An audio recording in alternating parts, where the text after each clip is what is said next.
ভেতর কাটার এই যে সাইড কেটে আচ্ছা মোটরে ডাইরেক্ট হয়ে গেছে। আচ্ছা তারপরে ডাইরেক্ট হয়ে যাওয়ার পর থেকে সবটা ঘাসও কারেন্ট হয়ে গেছে। হ্যাঁ ঘাস সহ ধরে আছে। দুইজন কিভাবে মানে ওরে আরেক ভাই মাছ ধরতে গিয়েছে। হ্যাঁ? একজন এসে দাদি কে তার নাম কি? বললো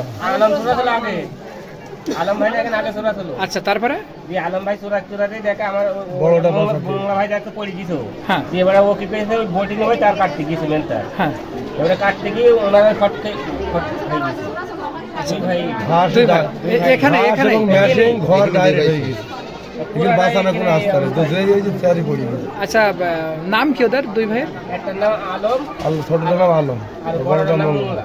মোংলা ভাই বড়টার বয়স 50 আর এই ওই রুগীকে আমরা মৃত অবস্থায় পেয়েছি। ওর রুগীর আশেপাশে মানুষজন বলল যে বাসায় বিদ্যুৎস্পৃষ্ট হয়েছিল, সাথে তার ভাইও নাকি মারা গেছে। এখন ওনাকে নিয়ে আসা হয়নি, কিন্তু যাকে নিয়ে আসা হয়েছে উনি এখানে পৌঁছানোর আগেই মারা গেছে।